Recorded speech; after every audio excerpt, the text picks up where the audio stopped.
নৈমিকা অৰণ্যত মহামুনি মুখে প্ৰকৃতপক্ষে যে মহান ভাগবত পদ্মকল্প ব্ৰহ্মায় পাইছিল সেই পদ্মকল্প পোৱা মহান ভাগবত পৰীক্ষিতে ব্ৰহ্ম সাপৰ পৰা মুক্ত হোৱাৰ বাবদ যিখিনি মহাতত্ব সুখৰ পৰা পাইছিল সেইখিনিলৈ গুচি যোৱাতেই সমস্ত ভাগৱতৰ তত্ত্ব সমাপ্তি হৈছিল।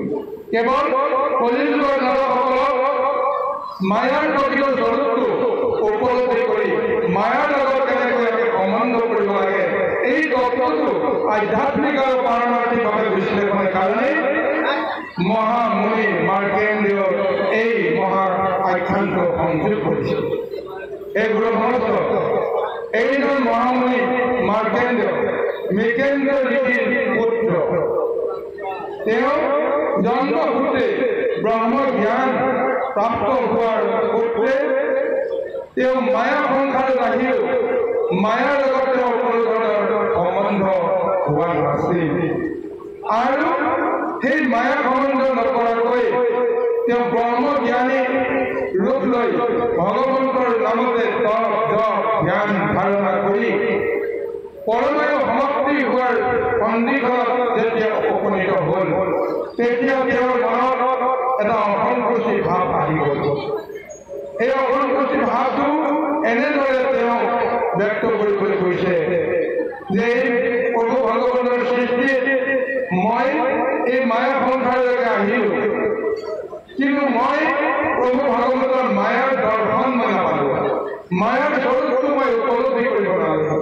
গতিকে এইকাৰণে তেওঁৰ মনত এটা অসন্তুষ্টি, সেই অসন্তুষ্টিৰ কাৰণে নাই মই যদি এই ধৰাধাম এৰি থৈ যাওঁ তেতিয়াহ'লে বৈকুণ্ঠত থকা সেই সমস্তকে হওক বা প্ৰভু ভগৱন্তৰ ওচৰত মই যে তেওঁৰ সৃষ্টিৰ মায়া দৰ্শনৰ প্ৰকৃত জ্ঞানটো নাপালোঁ, তাৰ কাৰণে মই নিজক নিজে হীনমন্যতাত ভুগিব লাগিব, অসন্তুষ্টিত মই কটাব লাগিব। সেইকাৰণে তেওঁৰ অন্তৰত এটা আশা জাগ্ৰত হ'ল। প্ৰভু ভগৱন্তক তেওঁ পুনৰবাৰ তপস্যা কৰিবলৈ তেওঁ সিদ্ধান্ত কৰিলে। সেই তপস্যাৰ অন্তত প্ৰভু ভগৱন্তৰ পৰা তেওঁৰ মায়া দৰ্শনৰ যিটো ৰূপ সেই ৰূপটো তেওঁ এবাৰ হ'লেও চাবৰ কাৰণে হেঁপাহ কৰি প্ৰভু ভগৱন্তক বহু হাজাৰ বছৰ তপস্যা কৰিব।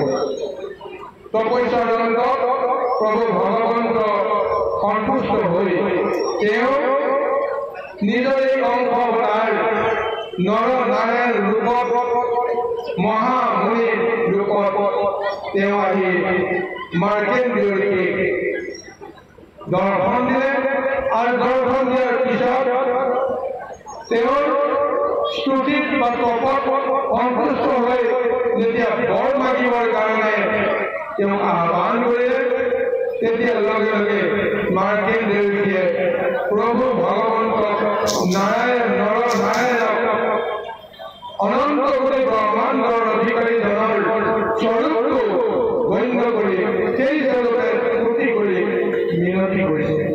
হে প্ৰভু, তোমাৰ মায়া সংসাৰলৈকে মই আহিলোঁ বা তোমাৰ মায়া সংসাৰলৈ মোক আপুনি পঠিয়ালে, কিন্তু এই মায়া সংসাৰলৈ আহি মায়া কি ৰূপ ৰস দৰ্শন মই কৰিব নোৱাৰিম।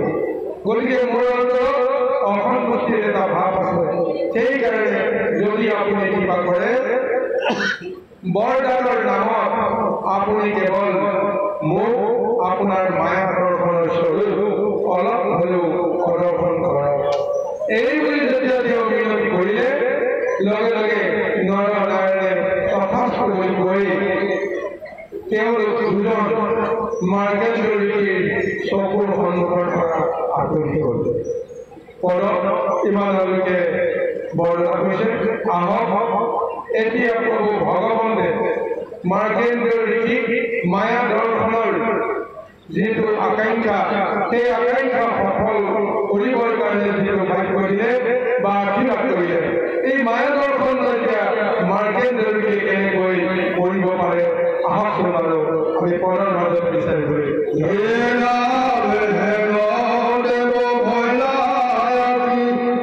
চকুৰ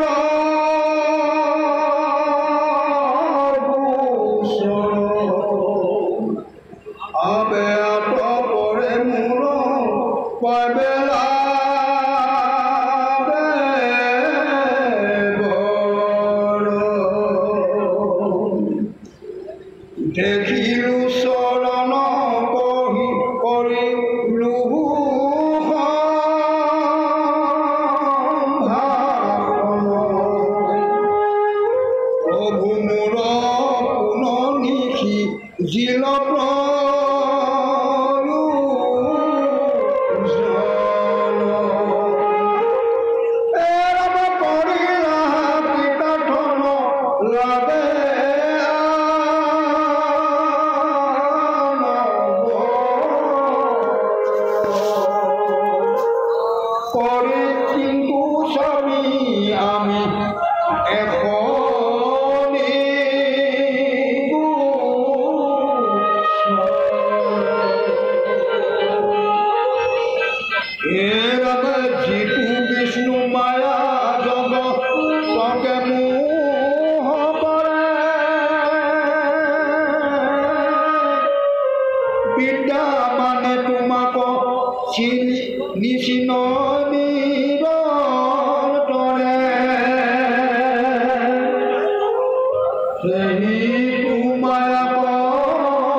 মাৰ্কেন্দ্ৰীয় ঋষিৰ পৰা অনুমতি লৈ তেওঁলোক গুচি গৈ তাৰপিছতে এতিয়া মাৰ্কেন্দ্ৰ মুনিয়ে চিন্তা কৰিছে প্ৰভুৱে কৈ গ'ল সঁচা তেওঁ মায়াধৰৰ দিশে হ'ব কিন্তু কেনেকৈ হ'ব কেতিয়া হ'ব এই মায়াৰ স্বৰূপটো কি ইত্যাদি ইত্যাদি নানা ধৰণৰ প্ৰশ্ন তেওঁৰ মনলৈকে আহিল আৰু সমস্ত প্ৰশ্নৰ এক উত্তৰ যেন অতি শীঘ্ৰেই পাব এনেকুৱা এটা বিশ্বাস লৈ স্থিৰ মনেৰে স্বয়ং প্ৰভু ভগৱন্তকে পুনৰবাৰ ধ্যানত তেওঁ আশ্ৰয় ল'বলৈ প্ৰযত্ন কৰিল আৰু এই ধ্যানত ইমান একান্ত মনে তেওঁ মনলৈ এইটো ধাৰণা আহিল যে প্ৰভু ভগৱন্তে যি দৃশ্য ব্ৰহ্মাণ্ড গ্ৰহ নক্ষত্ৰ তৰা চন্দ্ৰ সূৰ্য বায়ু বৰুণ দেৱতা সমস্ত যেনেকৈ সৃষ্টি কৰিলে সেই সমস্ত এতিয়া মাৰ্কেন্দ্ৰীয় ঋষিয়ে তেওঁলোককো নিজৰ জ্ঞানৰ লগত সংগ্ৰহ কৰিছে আৰু এই সমস্তকো যেন এই ধ্যানত পূজাৰ ৰূপত দেৱশক্তি সমূহকো ভগৱন্তৰ ওচৰতে সমৰ্পিত কৰিবৰ কাৰণে আকাংক্ষা কৰিছে এনেদৰে তেওঁ মহাধ্যানত নিবিষ্ট হৈ গ'ল কিন্তু এইখিনিতে আমি এটা কথা ক'ব লাগিব গুৰুসকল কিন্তু মাৰ্কেন্দ্ৰীয় ঋষিৰ মনত যে মায়া দৰ্শনৰ ইচ্ছা থাকিল তাৰ আচল ৰহস্য যিজনে প্ৰভু ভগৱন্ত সদায় জন্মৰ পৰাই যেনেকৈ বুজিব লাগে যেনেকৈ ধৰিব লাগে সমস্তখিনি কৰিবৰ কাৰণে পদক্ষেপ কৰিছিল কিন্তু অন্তিমত তেওঁৰ মনলৈ এটাই ভাৱ আহিল যে আজিলৈকে মই ভগৱন্তক সম্পূৰ্ণভাৱে বুজিব নোৱাৰিম কিয় বুজিব নোৱাৰিলোঁ প্ৰভু ভগৱন্তৰ দুটা ৰূপ আছে গুণ আৰু নিৰ্গুণ এই গুণৰ প্ৰভাৱত মায়া সংসাৰত তেওঁ পৰিচালিত কৰি আছে নিৰ্গুণৰ প্ৰভাৱত জীৱসকলক আত্মশুদ্ধি কৰি সেইসকলক গুণময় সংসাৰৰ পৰা উত্তৰণ ঘটাই ব্ৰহ্মময় জগতৰ লগত সম্পৰ্ক কৰি দিছে গুণ আৰু নিৰ্গুণ দুইটা তত্ত্বৰ লগত প্ৰভু ভগৱতে লীলা কৰি আছে আজি মাৰ্কেন্দ্ৰীয় কি অনুভৱ কৰিলে জীৱনৰ অন্তিম পৰ্যায়ত যে প্ৰভু ভগৱন্তে কেৱল নিৰ্গুণ তত্ত্বতে মই লাভ কৰিব গুণময় যিটো ৰূপ সেইটো মই লাভ কৰিব নোৱাৰিম তাৰমানে মনত তেওঁ এই ধাৰণা আহি গ'ল যে মই কৃষ্ণক ভগৱন্তক কেতিয়াও বুজিবই নোৱাৰিম যদি তেওঁৰ এটা দিশ বুজি পায় অন্য এটা দিশ যদি বুজিব নোৱাৰে তেতিয়াহ'লে ভগৱন্তক সম্পূৰ্ণভাৱে বুজি পোৱা সম্ভৱ নহয় এয়া মাৰ্কেন্দ্ৰীয় মুনিৰ ধাৰণা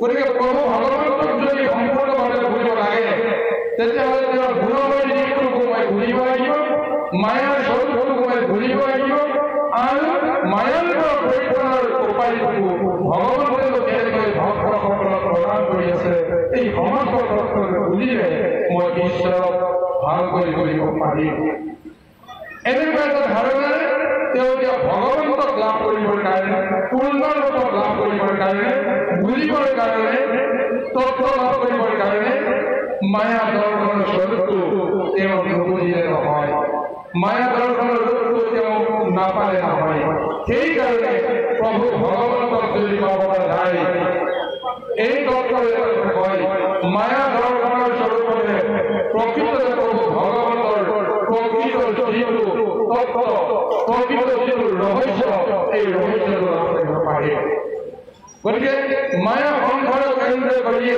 জীৱসকলক প্ৰভু ভগৱন্তে নিজৰ অংশ স্বৰূপত এই জগতত তেওঁ জন্ম আৰু মৃত্যু পালন কৰাৰ জৰিয়তে সমস্ত জগতখন তেওঁ চলাই আছে গতিকে যিজন পৰম ব্ৰহ্ম স্বৰূপে সংসাৰক বাদ দি তেওঁ চলিব নোৱাৰে সংসাৰক বাদ দি তেওঁ কোনো কৰ্ম কৰিব নোৱাৰে সেইজন পৰম ব্ৰহ্ম পুৰুষক মায়া দৰ্শনৰ মাজেৰে যদি উপলব্ধি কৰিব পৰা যায় তেতিয়াহে তেওঁ প্ৰকৃত সত্তাটো উপলব্ধ কৰিব পাৰি আজি এই দৰ্শনটোকে আজি কলিযুগৰ দৰ্শকসকলকো ল'বৰ কাৰণে আধ্যাত্মিক মহাজ্ঞানৰ জৰিয়তে মাৰ্কেন্দ্ৰীয় ঋষিৰ এই অনুভৱ মহাজ্ঞান এই জ্ঞানক আশ্ৰয় কৰি এনেদৰে মহাভাগৱতৰ অন্তিমত এই মহাকাখ্যান সংযোগ কৰা হৈছে এতিয়া আহক প্ৰভু ভগৱন্তক এতিয়া পুনৰবাৰ তেওঁ ধ্যানত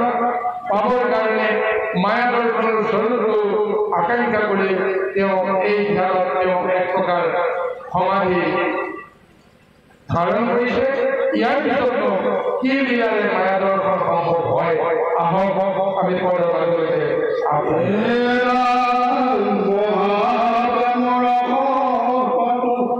মনতে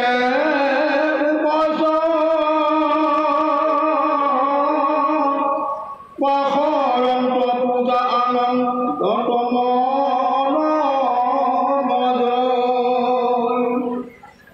মিলে আহি হৰিষ শৰীৰৰ মানসিত লুট কণি গৰি ধৰি পৰে পৃথিৱীত কৃষ্ণ কৃষ্ণ বুলি কতো কৰন্ত তন্দন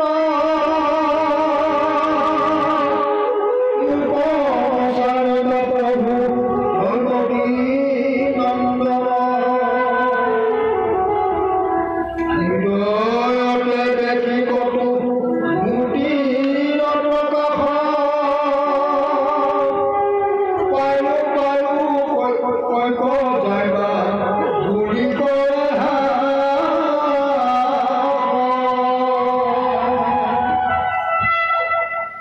ৰাম কৃষ্ণ হৰি বুলি কৰন্ত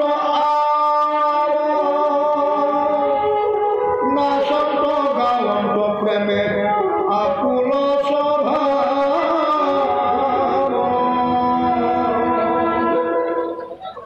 গোপালৰ লীলা কতো কৰন্ত উৎসুকে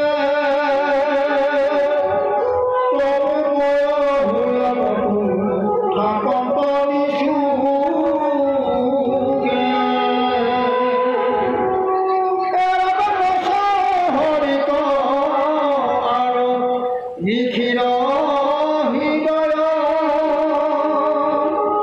যেহি দিগি নাচ যেহি দিগি চাহন্তে এখন্ত কৃষ্ণময়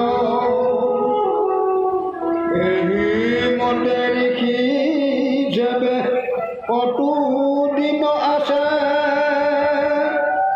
শুনিও সমুখ যেন কথা ভল আছে যেতিয়া মাৰ্গেন্দ্ৰ ঋষিয়ে প্ৰভু ভগৱন্তক পুনৰ ধ্যান কৰিবলৈ ধৰিলে, প্ৰভু ভগৱন্তৰ গোটেই জগতখনক তেওঁৰ দৰ্শন কৰিবলৈ যেতিয়া আৰম্ভ কৰিলে, সমস্তকে প্ৰভু ভগৱন্তৰ শ্ৰীচৰণত অৰ্পণ কৰিবৰ কাৰণে তেওঁ যেতিয়া মনস্থ কৰিলে, লগে লগে প্ৰভু ভগৱন্তে তেওঁৰ হৃদয়ত মায়াৰ যিটো ৰস, সেই ৰসটো সিঁচি দিয়ে। আৰু সেই মায়াৰ ৰসটো কেনেকৈ পালে তেওঁ গমেই পোৱা নাই, কিন্তু এটাই উপলব্ধি কৰিছে, যিজন কৃষ্ণৰ কাৰণে তেওঁ ধ্যানত নিৰ্দিষ্ট হৈছে, সেইজন কৃষ্ণই তেওঁৰ হৃদয়তে এটা দিব্য ৰূপ লৈ শুভ দৃষ্টি প্ৰদান কৰি তেওঁলৈ চাই আছে। তেওঁৰ ৰূপটো দেখাৰ লগে লগে সেই ৰূপত তেওঁ মোহিত হৈ গ'ল, সেই ৰূপত তেওঁ প্ৰেমভক্ত হৈ গ'ল। গতিকে কৃষ্ণৰ নাম এই জপ কৰি নাম লৈ সেই প্ৰভু ভগৱন্তৰ কোনো নামত তেওঁ কি আচৰণ কৰে ক'ব নোৱাৰা অৱস্থা দেখা। তাৰপিছত দেখিছে সেইজন কৃষ্ণৰ হৃদয়ত যেনেকৈ তেওঁ দেখা পাইছে, বাহিৰৰ জগততো সমস্ত জীৱতে সেইদৰে যেন তেওঁ দেখা পাই আছে। গতিকে য'তে তেওঁ দৃষ্টি কৰে ততে যেন ভগৱন্তৰ সেই ব্ৰহ্মময় ৰূপটোকে অপূৰ্ব ৰূপত তেওঁ যেন দৰ্শন কৰি কৃষ্ণৰ প্ৰেমত এক প্ৰকাৰ তেওঁ বলীয়া হৈ গৈছে। কৃষ্ণৰ ৰূপটো দেখি তেওঁ ৰোমাঞ্চিত হৈ গৈছে। আৰু কৃষ্ণৰ লগত তেওঁৰ যিটো সম্বন্ধ, সেই সম্বন্ধটোৱে এইটো বিষয়লৈকে তেওঁক আগুৱাই লৈ গৈছে যে প্ৰভু ভগৱন্তৰ প্ৰেমৰ যি ৰস চৰাচৰ জগতত যেনেকৈ য'তে সিঁচি দিছে, সেই সমস্তবিলাক তেওঁ নিজৰ দেহৰ আভ্যন্তৰতো দেখিছে আৰু দেহৰ বাহিৰতো প্ৰকৃতি জগততো সেই ব্ৰহ্মময় স্বৰূপটো দেখা পাইছে। অৰ্থাৎ এই ব্যৱস্থাৰ মাজত এতিয়া তেওঁ ভগৱন্তৰ ৰূপ ৰসৰ প্ৰেমত এক প্ৰকাৰ তেওঁ যে আপোনা আপুনি ক'ব নোৱাৰাকৈ বান্ধাই গৈছে, এই কথাটো আজি ভাগৱতৰ জৰিয়তে সুন্দৰভাৱে বৰ্ণনা দিছে। আহকচোন ইয়াৰ পিছত মাৰ্কেন্দ্ৰজীৰ অৱস্থা কোনফাললৈকে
জ্ঞান ধারণ করে কৃষ্ণর রূপ রূপ পাব পারি, তার কারণে এক মহা উপরে প্রদান করেছে এই মহাভাগবত। আর এই মহাভাগবত এইটো তত্ত্বকে ইমান সুন্দর করে বুঝাবলৈ কৈ আছে যে কলিযুগত আমাৰ সমস্ত প্ৰভু ভগৱন্তে যিমান কৃপা কৰি আছে, চাৰিটা যুগত তিনিটা যুগত এই কৃপা সেই জনসকলে পাব পৰা কোনো ব্যৱস্থা পূৰ্ণভাৱে পোৱা নাছিল। কিন্তু কলিযুগৰ জনসকলক প্ৰভু ভগৱতে ইমান কৃপা কৰিলে আৰু এই কৃপা কৰাৰ আগতে তেওঁ মায়া দৰ্শন যিটো ৰূপ এই কলিযুগৰ নৰসকলক অন্য যুগৰ নৰসকলৰ তুলনাত আটাইতকৈ বেছি মায়াৰ স্বৰূপটো প্ৰকাশ কৰি দেখুৱাইছে।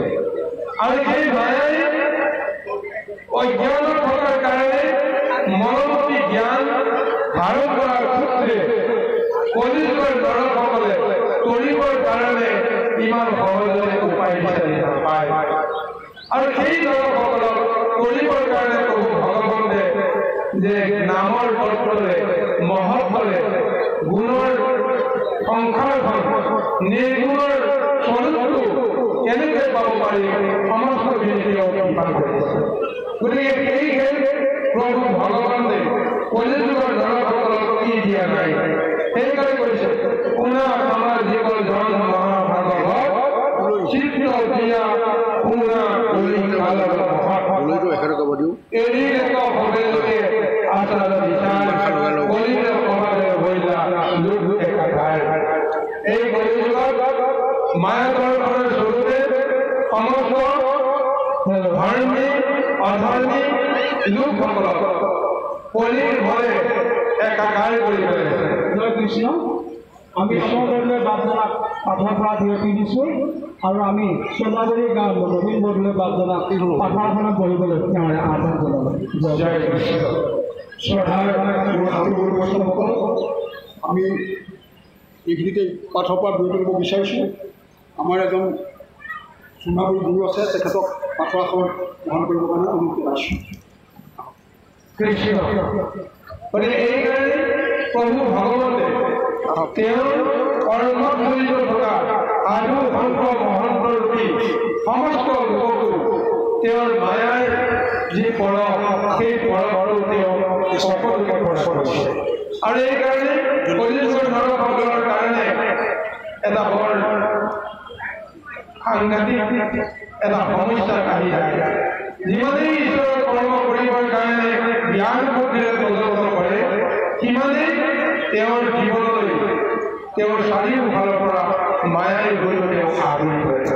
সেই মায়া ভেদ কৰি কেনেকৈ তেওঁ কৰ্ম কৰিব পাৰে তাৰ ওপৰতে নিৰ্ভৰ কৰিব তেওঁ কলিযুগত কৰিব পাৰে নে নোৱাৰে। আৰু সেইকাৰণে মহাভাগৱতে অতি সহজতে সেই বাধা নেওচিবৰ কাৰণে উপায় দিছে।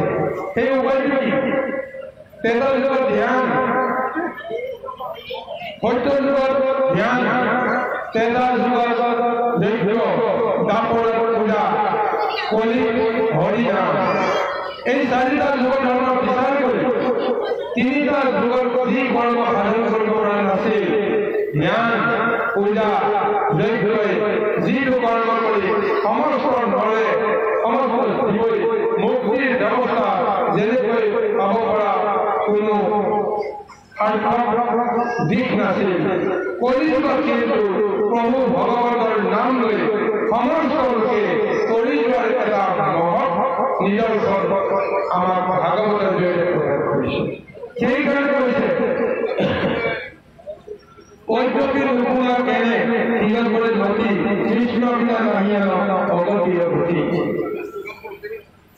এই কৃষ্ণ চাৰিটা যুগত তিনিটা যুগতে তেওঁ মহা অৱতাৰ ধাৰণ কৰি তেওঁ লীলা কৰিছিল। কিন্তু কলিযুগত তেওঁ শ্ৰীৰ অৱতাৰ কোনো কাৰণতে ল'ব নোৱাৰে।